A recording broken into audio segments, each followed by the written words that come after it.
Olá pessoal, nesse vídeo você verá a estratégia da China para driblar a fiscalização dos países. Ela pega o produto dela e converte como se fosse de outro país para poder penetrar nas fronteiras daqueles países que não aceitam ela. Você lembra que há uns tempos atrás foi descoberto que a Venezuela estava pegando petróleo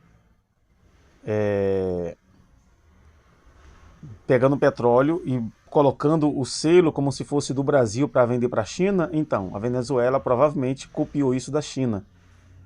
Então, quando os Estados Unidos eles falam, olha, produto chinês não vai entrar, então a China se associa com outro país, manda seu produto para aquele país, o país põe o selo deles, como se fosse, por exemplo, do México, para poder entrar nos Estados Unidos. Por isso o Trump ele coloca esse tarifaço. Então, nesse vídeo você vai entender tudo, né? E hoje nós vemos por que a China ela tem trabalho escravo, né? Recentemente saiu na mídia aí um vídeo de 8 funcionários do banco sendo castigados por não bater a meta.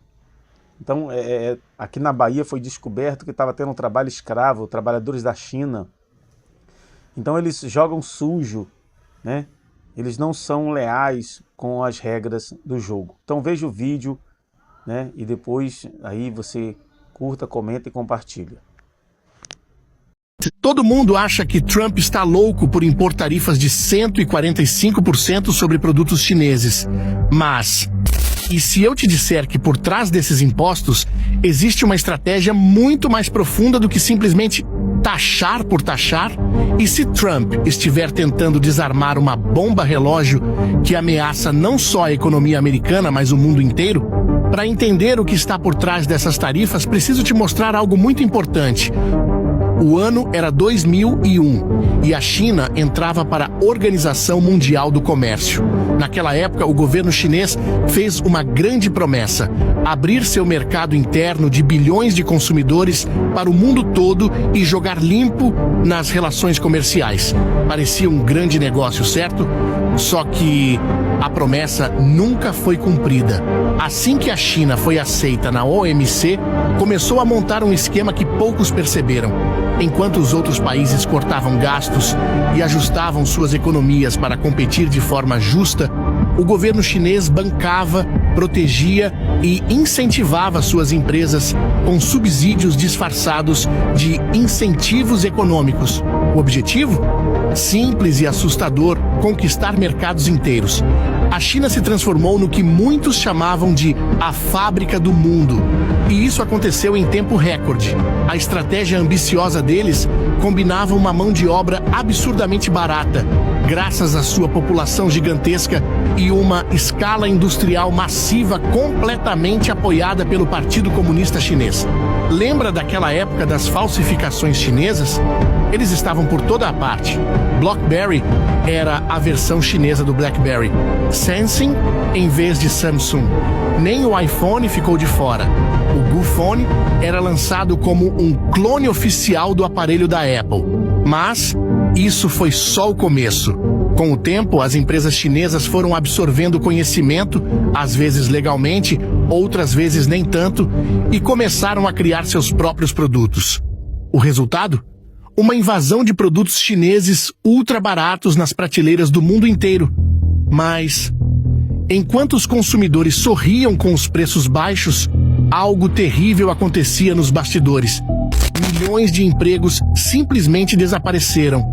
Para se ter uma ideia, só nos Estados Unidos mais de 2 milhões de empregos industriais evaporaram entre 1999 e 2011. No Brasil, a indústria têxtil foi devastada. E não foi diferente em muitos outros países. Agora vamos avançar para os dias atuais, quando Trump decidiu tarifar o mundo inteiro. A reação foi rápida. Muitos pensaram que ele estava simplesmente louco. Mas, ao invés de receber só retaliações, os países começaram rapidamente a se aproximar do governo americano para renegociar tarifas mais justas. Todos, exceto a China. E quer saber o motivo? A verdade é que a China não está jogando o mesmo jogo que o resto do mundo. Ela criou seu próprio jogo com suas próprias regras. E eu vou te mostrar como eles estão fazendo isso. Quando a crise imobiliária estourou na China em 2020, o país precisou recorrer à única coisa que ainda funcionava por lá: exportar, exportar e exportar mais. O Partido Comunista Chinês investiu bilhões em fábricas, infraestrutura e incentivos para a produção. A ordem era clara: se o mercado interno não sustenta a economia, o mercado externo vai ter que sustentar. Isso criou o que os especialistas chamam de overcapacity. A China passou a produzir muito mais do que o mundo consegue consumir: painéis solares, baterias, carros elétricos, eletrônicos. Eles inundaram o planeta com seus produtos. E quer saber como eles fizeram para obrigar o mundo a comprar o que não precisa? Com preços irreais, subsidiados pelo governo chinês. Pare para pensar um pouco. Quantas vezes você já comprou alguma coisa vinda da China só porque era baratinho? Talvez você nem precisava daquele produto, ou ele nem era tão bom assim. Mas você aproveitou para comprar porque o preço estava atraente. Agora imagine isso em uma escala global. Consegue ter uma ideia da magnitude desse problema? E o mais impressionante é que isso é só a ponta do iceberg. A China não só inunda o mercado com produtos baratos, como também desenvolveu métodos incrivelmente sofisticados para driblar qualquer tentativa de controle. Vamos pegar o exemplo do mel. Sim, mel de abelha mesmo. Lá em 2001, os Estados Unidos já estavam percebendo os impactos da China em sua economia e resolveram impor tarifas mais altas sobre o mel chinês para proteger seus produtores locais. Parecia uma medida eficaz, certo? Errado. A China deu o seu jeitinho e simplesmente começou a enviar seu mel para países como Vietnã e Índia. Lá, o produto passava por um processamento mínimo. Às vezes, só trocavam a embalagem e pronto. O mel chinês agora tinha selo Made in Vietnam ou Made in India. Com essa nova identidade, o produto entrava nos Estados Unidos pagando tarifas muito menores. Esse esquema ficou tão conhecido que ganhou até um nome técnico: Honey Laundering, lavagem de mel. E não pense que isso é exclusivo do mel. A China utiliza essa mesma estratégia, chamada de transbordo ou transshipment, com praticamente todos os tipos de produtos. Os Estados Unidos tentaram combater isso por anos, mas sempre que fechavam um buraco, a China encontrava outro. Foi como tentar tapar o sol com a peneira. E não para por aí. Você já ouviu falar da provisão de minimis?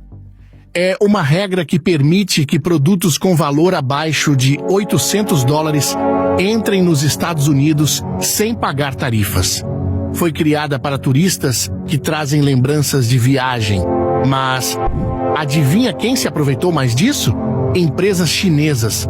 A Temu e Shein transformaram essa regra em um negócio bilionário. Elas enviavam contêineres cheios para o México e Canadá, onde dividiam a mercadoria em pequenos pacotes de menos de $800. Depois, esses pacotes entravam nos Estados Unidos pela fronteira terrestre, sem pagar um centavo de tarifa. Só no ano passado, mais de 1 bilhão de pacotes foram enviados usando essa brecha. 1 bilhão. E o pior, como esses produtos não são contabilizados como importações diretas da China, eles nem aparecem nas estatísticas oficiais do déficit comercial. É por isso que as medidas de Trump, que muitos consideraram radicais, começam a fazer sentido quando você conhece todo esse contexto. Não adiantava tarifar apenas a China se ela podia facilmente desviar seus produtos por outros países. Era preciso fechar todos os buracos de uma vez.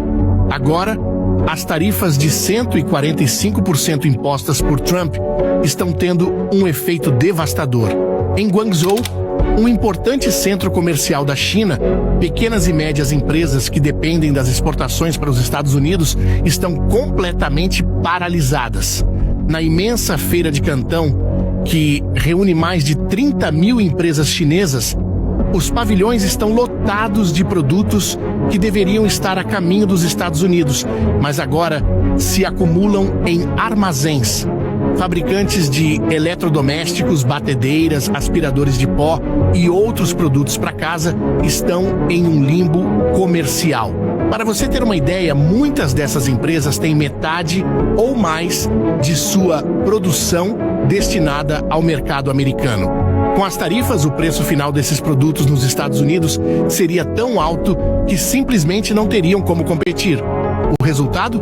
Produção interrompida e mercadorias encaixotadas. Se você gostou do vídeo, curta, comente e compartilha.